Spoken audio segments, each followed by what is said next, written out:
Well, this Sunday in our Bible study, Mary and I made two mistakes, one each. And even if they're small, we always try and come back and correct. We don't let our pride get in the way. We want you to be able to trust what we teach.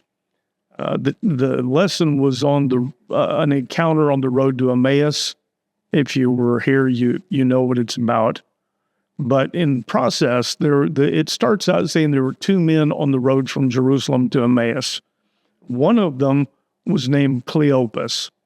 And Mary mentioned that in the Gospel of John, he talks about the women who were at the cross. They were at Jesus' crucifixion. And one of them was the wife of a man called Clopas. And she said that most scholars feel like those are the same man, Cleopas and Clopas. And she said misspelling. Maybe it was a misspelling. That was a mistake.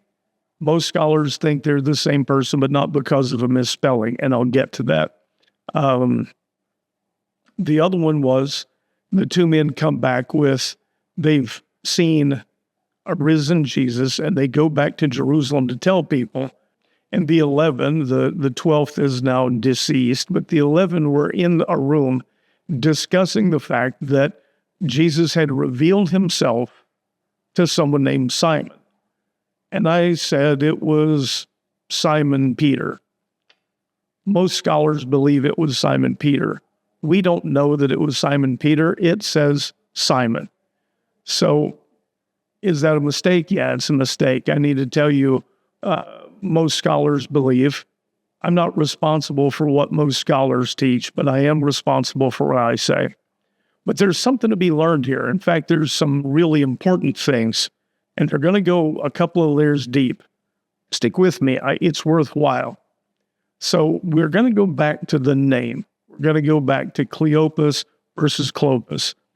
And I mentioned when questioned that when you live in an area where there's Roman influence, there's Greek influence, there's Hebrew, there's Aramaic, sometimes things get pronounced differently. Sometimes there's a different version of a name. Fairly commonly. But let me give you a real-world example today. Suppose there's a meeting, and Mary announces that after the meeting, we're all going to go to Chipotle Grill to eat. And I'm a good scribe. I'm taking notes. And Mary says, we're going to go to Chipotle Grill to eat. Now, if you look closely at the sign, the T comes before the L. It's Chipotle, because it's not an English word. 99% or more of Americans are going to call that Chipotle and not Chipotle. So if Mary says Chipotle and I write down Chipotle, is that a mistake? Because it's really Chipotle? And it's not as easy as it sounds. My alternative is to say, well, she said Chipotle, but what she really meant was Chipotle. And I'm going to write that down. Have I now sort of interjected? Have I put in my own ideas into this? Did I ruin the narrative? And it gets worse than that. Because what I could do is say, well, Mary said we're going to Chipotle Grill to eat. What she really meant was we're going to Chipotle Grill to eat. Now I really have put myself into the narrative. And so when it comes to the Bible, how much is the scribe allowed to change things because he knows what was really meant? And how much can they dig in? Now, it's important to remember that Luke is a native Greek speaker. He's a Gentile. John, on the other hand, is a native Hebrew speaker. So they might have different versions of this. The reason why you all say Chipotle Grill is because in English, we don't like the T to come before the L. Our phrasing is not comfortable with that. So I think the idea that these two were the same people is really not disturbed by the fact that there's a slightly different name used. Well, let's go one step further than that. The disciple, the 11, and some others with them are huddled up in a room because they're frightened, because they have now crucified Jesus for being a rebel, for threatening Rome, for threatening the Jewish hierarchy. They don't like rebels, by the way. They don't like false messiahs. So he's been crucified, and it's not uncommon that his followers might get treated the same way. They're frightened, and they are hiding, and you can't blame them. These other two men have gone off on the road. When they come back, they know where to find the 11. They know where they're holed up. Doesn't that suggest that they're part of a pretty close inner circle? I mean, they must know them. The woman who was with Mary at the cross must know her. And so we see a picture of people who are probably part of the same inner circle, and one of them is named Clopas and one of them is named Cleopas. That starts getting harder to believe than the idea that one person refers to him as Clopas and one as Cleopas. So when we say that most scholars believe they're the same person, there's some pretty good reasons. We don't always have time to go into the weeds in a 50-minute lesson, but it's not something we say casually. But I've told you that this goes a couple of layers deep. If you stayed with me this long, stick around for the last part, because it's really the important part. When we get into these lessons, I always tell you, look for the teaching. That's what's important. If you gain a perfect understanding of the words and don't get the teaching, you've wasted your time. You've missed the important part. So let's look at this. The two men who have gone to Emmaus and are now coming back have actually seen a risen Jesus. He has instructed them. He has broken bread with them. And they say, we got to go now. We can't wait till morning. We're going back to Jerusalem. We have to tell people. And they arrive, and the 11 and the others that are in the room are excited because Jesus has revealed himself to Simon. Now, put yourself in the shoes of these two guys coming back. They're going to be telling a tale, and they have to wonder, are they going to believe us? We're giving them information that seems too incredible to be true. We all waited for a little bit on the third day, and we didn't see the miracle. Are they going to believe us? And they get there, and on the other end, you've got the 11, and they're all saying that Jesus has revealed himself to someone named Simon. It doesn't matter which Simon. It's someone they know. It's someone they trust. They know him by name.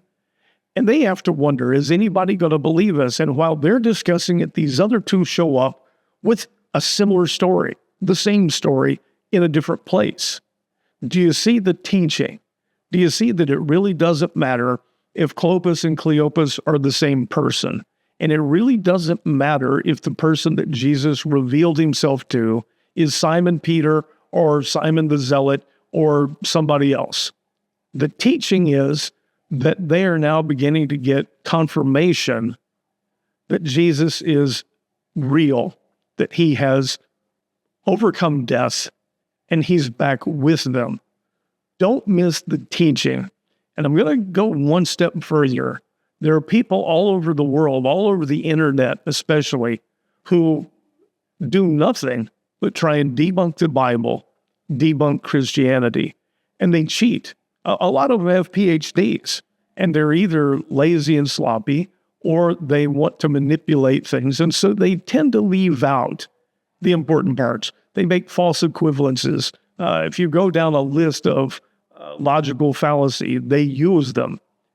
And it really matters to them. They devote their entire life to trying to debunk Christianity and to debunk the Bible. It's important to them. Now, they don't care about you. They don't care if you have enough money to pay the rent and buy groceries. They don't care if you have COVID. They really don't. But they care deeply that they can try and persuade you that Christianity is a myth, that the Bible is just a book and it's full of falsehoods, and they cheat. And I engage these people online regularly. I present fact, and not many people are going to hear it. Their disciples have already made up their mind, but some do. And as a general rule, I take the things they've said and show the part they've left out or show the part that they've manipulated. And most of them won't engage with me anymore. I say most. Most of the ones I deal with, they see it's me. They just don't respond. And that's not a bad thing. I get a chance to present the other side. And some people say, I was having some doubts. Thank you. one guy in particular deletes my comments. He just doesn't want to be a part of it. But it's their mission. And the question is why? Why is it so important to them to try and tell you that if you have faith in nothing? Part of it is money. A lot of them have PhDs, as I said. They were ministers. They weren't making much money, and maybe they didn't ever believe the things they said. I don't know. But you can make a lot of money. You can get speaking engagements. It's a much better living than the living you make as a pastor, as a minister. But also, you've got to ask yourself, do we believe that there is really an enemy? The word Satan is from an ancient word that means enemy. There's a very strong sense of an accuser. And if you don't believe that, it puts a great big hole in what you do believe. But I'm convinced that some of these people are absolutely driven because the enemy does not want people to believe. He doesn't want you to have a faith that you can rely on. And so we try very hard to counter some of those arguments. Sometimes you don't even know that's what we're doing. But that's why it's important when we make, even if it's a small slip, that we come back and clear it up so that you can feel like you can trust what we say to the extent you can trust anything, right? We try to never say, because we said so. And as much as we have time for, we'll explain why we think that way. When it's a thing that says most scholars think this, we should identify that. You should understand there are things we can be very certain of, very clear on, and there are other things that we can't. And we say most scholars think this. Well, what you'll find is those things that are not that certain, it's because they don't matter that much. That's not the teaching. That's not what we're supposed to be seeing in these biblical passages. They're in passing. If you want to know if those two men were the same, why? If you had perfect knowledge that they were the same person or perfect knowledge that they weren't the same person, how would it change your daily life? We have work to do. We have things that we need to be doing for the kingdom of God. That understanding would not change the way you do it, how hard you do it. It's not important. Keep that in mind. Always, when you're learning on your own, always look for the teaching. Don't be distracted by the shadows.